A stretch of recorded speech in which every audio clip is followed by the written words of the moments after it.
What's up, everybody, and welcome on back into another video where today I've actually had the pleasure of checking out an upcoming clan building slash simulation mobile game a little bit early, and I'm very excited to share that journey with you guys. And it goes by the name of Immortal Clan Grandmastery. In this game, players take on the role of the clan leader slash master, guiding a group of disciples with different personalities, quirks, and abilities, starting from developing your land and constructing buildings all the way until you are able to grow and expand your clan. Some of the main gameplay features include building and planning out how your clan is laid out, dispatching your disciples, and essentially letting them manage different parts of your clan in ways that they will excel or maybe not excel in. You can explore the world, gather resources, challenge bosses, and even interact or conflict with other clans to compete for resources. Link for the game is going to be at the very tippity top of the description. Of course, I don't want to say huge thank you to Immortal Clan Grandmastery for sponsoring the video and supporting the channel, but without further ado,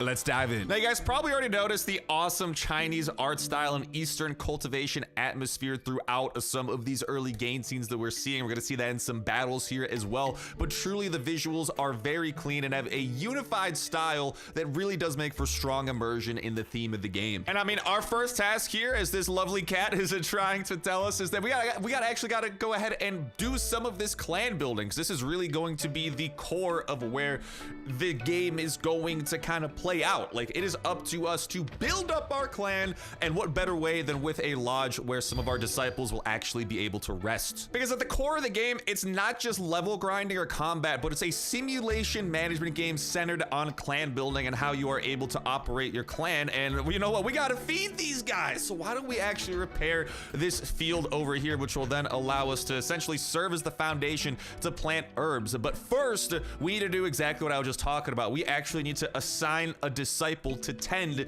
to this field, and you can actually see that different disciples have different tiers of essentially skills. So here, when it comes to farming and planting, Lynn, level 11. If we assign her to this with her planting prodigy perk, she is going to be able to absolutely blow up the yield that we get out of this field. But if we were to assign Han or Yang instead, they are level 0 in planting, right? Like, we would get no bonuses out of this. So shout out to Lynn. She is going to be allowing us to get a great boost, and we can go ahead and start harvesting some of these herbs. We can actually speed it up using a couple of those items there, and bang! We got our first little bit. We'll go ahead and claim that reward and accept the next quest. And now the building continues. The Alchemy house must be constructed, or repaired, I should say. And this is actually going to be pretty crucial. We're going to be able to utilize some of our herbs over here. And also, let's make sure that we go ahead and claim some of our rewards. We, again, need to assign a disciple here. And again, we don't like, here's the thing, right? Lynn, level 5. We could assign her to this, but she's already tending the fields where she's level 11. I think it's gonna be a lot better for us if we leave Lynn over there. And I mean, Han, he's level 2, better than Yang over there, but not as fantastic as Lynn could be. But Lynn's just so much better at tending the fields. I think we gotta leave her there. So for now, we'll deal with Han, but maybe we'll be able to recruit a disciple down the line that we can then reassign to kind of do this, because right now, yeah, I mean, it's not the biggest boost in the world. But here you guys can see that we can actually utilize some of those herbs to start alchemizing some pills. And these are going to be crucial for leveling up our disciples. So why don't we go ahead and accept that next quest and actually consume the first of these pills, where you will then see that we are going to be able to work our way, I mean, towards leveling up, right? Now, once we actually get enough pills, we will be able to kind of like ascend, essentially. We'll be able to get to that in a little bit, but for now, we've got that quest. Let's go ahead and claim some of these rewards and move on. And now we just gotta clear some sundries, you know, and then we should be able to go ahead and build our next building here. And again, story-wise, this is an Eastern fantasy cultivation world where the player, you're not just an ordinary character, right? Like, you are the leader of this clan. You are the decision maker, and you are gradually building up your very own clan on this mountain, and you really do get to see that progress. So we just gotta continue getting a lot of these pills. Those will be very important. Let's claim some of those rewards, and let's continue building things up, this time with the warehouse, which will allow us to store mass amounts of materials. Again, this is going to be muy importante. And let's make our way over here. We've already produced some herbs. Accept that. And now we got to craft 2 furnaces worth of these pills. So why don't we go and just continue alchemizing? Keep doing what we're doing. And I think now it might be time. Yeah, we gotta go and bring him to the foundation stage where you are really going to get to see power come into play. So with a couple more pills here, I believe we should reach this shortly. There we go. And we can ascend, just as I was saying. What happens when you ascend, Star? Ho, ho, ho, ho. Let me tell you. First, it's very dramatic. Very dramatic. Lightning strikes coming down. You know, it's got you sweating, but you survive. And Nirvana is successful, and look at the increase in the stats. But what do these stats mean, Star? What do these stats mean? Oh, I will show you what they mean ever so shortly, because there are probably going to be some monsters not too far away that we got to deal with, but our boy's already flexing over here, which we love to see. And if we go ahead and tap this, we can actually see a flame boar not too far away. Let's begin this battle again, where we can continue seeing this awesome art style in a display, and we're going to actually get to literally see it in action. But right now, we can actually deploy some of our disciples in a battle. We can do up to 5, and it actually does matter the way that you do structure them and kind of deploy them onto the battlefield. But for now, I mean, we only got 3, and I think you guys are really going to see how powerful Han is. You guys can see his battle power, 1,000 compared to the lower battle powers of our other disciples. Let's begin the battle and pay very close attention to this sword mastery, where massive damage is done to everybody. Huge area of effect attack. Our other disciples not nearly as powerful, but they're still able to contribute. Now we are going to get attacked back, and I love the animations here. Love how this is all this unified Eastern fantasy, you know, art style. Absolutely nailed it, and we got our first victory. We'll get some rewards out of that, and now it is time for us to actually expand our clan. So that's the thing, right? Like this little section here that we are seeing, this is just the beginning. There is a whole lot of clan that we can go ahead and expand into, because we are gonna need more room to do a lot of building. So let's go ahead and unlock the first of our expansions, and voila! We can see there is a whole lot more available to us that has been unlocked, and now we got to go ahead and actually refurbish our sect hall. This ruined hall, once radiant with golden lights, has lost its aura. Restoring it boosts disciples' cultivation efficiency, again tying in how important it is going to be for us to, I mean, just make sure our clan is operating at maximum efficiency. And with the sect hall restored, we can actually go ahead and appoint a leader for our sect here, and this is going to give us an awesome buff at the bottom. As you can see, all 6 stats +5 and a cultivation gain efficiency of +15%, and I think it's only fitting our most powerful disciple, Han, is actually going to be the leader. Now here's a building that is going to be very important for us, the summon altar. This, I actually, you know, again, we can choose where we place these things, but personally when it comes to placing things, I like keeping related things close to each other. Like, you know, we're gonna use the herbs for crafting potions. I want to keep that by there. I think as we expand and we need more lodges to house more disciples, I just want this to be an entire like lodge sector. And we did just build this beautiful sect hall.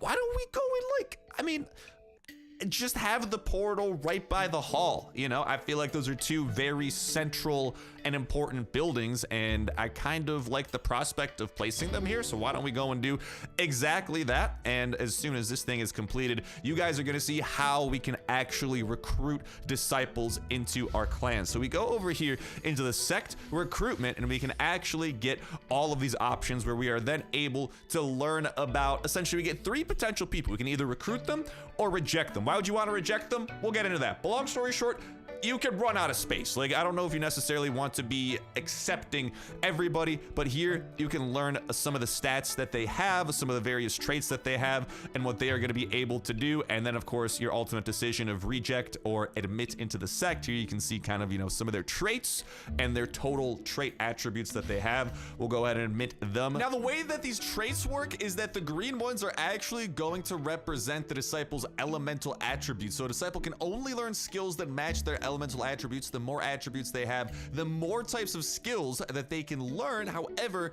there is a trade-off, because the more attributes a disciple has, the lower their learning efficiency, meaning that their experience gain and skill power is not going to be as efficient. However, if you were to get a disciple with only 1 attribute or 1 root to say, the experience gain and skill power of the corresponding skills is going to be maximized. And you also got blue and red traits. The blue traits are traditionally positive, purely beneficial effects, but the bonuses are relatively moderate compared to the red traits, which are going to represent either drawbacks or mixed traits, which contain both pros and cons, such as this one, where our speed goes down, but we actually gained a huge bonus to effect resistance. So again, stronger effects are usually accompanied by negative side effects with these. And you can see some of those skills that we were talking about. So like this one here, you know, that we just recruited.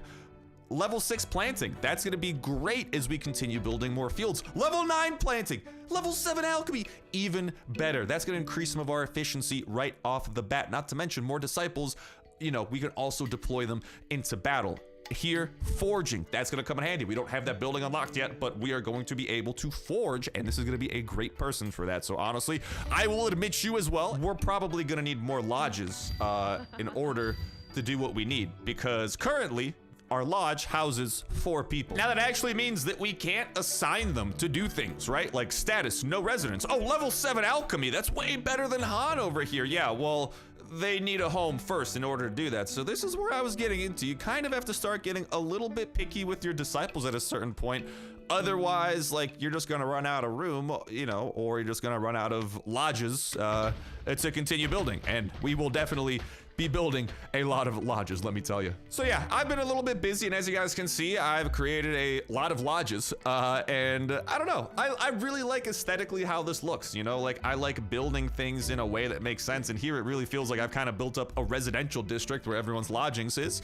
Over here, you know, we are able to, I feel like putting all of the fields right by each other, which again is right by our whatchamacallit, pill production facility, is also very good. And then over here, we have actually gone ahead and built a second warehouse, so we have some more room to be storing stuff and just overall staying very busy. Not to mention actually building a tree farm where, again, I mean, we actually have a level 8 planting prodigy. And there is also another way of recruiting disciples. Obviously, we've done some recruitment from the altar, but you can actually, yeah, people will literally just show up at the clan gate, and you can essentially either accept them or turn them away. So yeah, I mean, these two, good on the alchemy skills, good traits. Why don't we go ahead and admit the both of them into it? And again, all of this was from the clan gate, where people will just passively show up. And all right, the clan's been staying super busy over here at the mountain. We actually went ahead and just opened up a few of our first stores where we are actually able to leverage the skills of trade over here, where we do have a level 7 disciple in that craft, meaning that we're getting some extra 7% earnings from it. But, you know, been building up some more mines, building up some more fields. We just been staying busy. But the clan does not only operate within the mountain base. We do actually need to venture out into the world by exploring and engaging in battles, where we will be able to acquire key resources to further grow the clan. So why don't we go and explore Maple Valley by making our way over here to the world map. There y'all can see we had Star Harbor, but why don't we go ahead and unseal Maple Valley, a new part of the map, and let's actually go and dispatch some disciples to explore and see what is happening. Of course, I think we want to, our disciples as well, have been becoming significantly stronger, as you guys can see. I definitely want Han and Yang over here on the front lines, and then we'll get some awesome support behind them. Now, some of the basic rules of battle that you do want to strategize around is that your disciple will prioritize attacking the enemy in the same position, and the enemy will prioritize attacking the disciple in the same position. It is going to prioritize attacking the enemy in the front row, so the front should probably be the most prepared to tank hits. And then third, if no enemy is directly opposite the unit, it will attack the enemy above it first. We are going to now be sending them out, and they are going to just run and explore Maple Valley. And here we have an option where one warrior guards the pass. The group hadn't gone far when they saw a muscular cultivator locked in combat with the monsters. Though outnumbered, he seemed to hold his own. Should the disciples lend a hand? Heck yes, we're gonna lend a hand, and we are going to go into battle to help this person out. And clean sweep, looking great. And in exchange, y'all can see that we are able to get items from some of these battles that we do over on the world. And these are things that we're going to be we are going to be able to leverage back at our clan over at the mountain and do some good things with. Not to mention, hey, we just got our hands on a new disciple over here as well, so let's make our way over to the next point. But the crystals faintly emanated a black aura. let's step forward and inspect it. Why not? I like risking it for the biscuit. The group used their senses to investigate but found nothing. As they reached for the crystal, it suddenly erupted with chaotic spiritual energy, attracting many monsters and throwing the disciples' sense into disarray. And another battle presents itself, but again, oh no, we are actually attacking ourselves. Friends, guard the clarity of your spiritual consciousness. Okay, so something crazy is going on in this battle. We're attacking ourselves. Dude, this is so bad because, I mean, luckily we have very powerful people, but that means we do a lot of damage, but we also have a lot of health. So we were able to relatively well withstand the damage we were doing to ourselves. And now it appears like things have normalized and we are going back to actually attacking our adversaries here, but they also look to be on the tough side. I'm very happy that I was able to level up our disciples here again. We do have our two most powerful disciples on the front line, which was a very careful choice that I made because you guys can see, you might be like, Star, they're taking a lot of damage. Exactly, they're the most powerful ones. We want them tanking and, you know, kind of protecting some of the folks in the back. And again, more items that we are going to be able to use to develop our clan back at our base.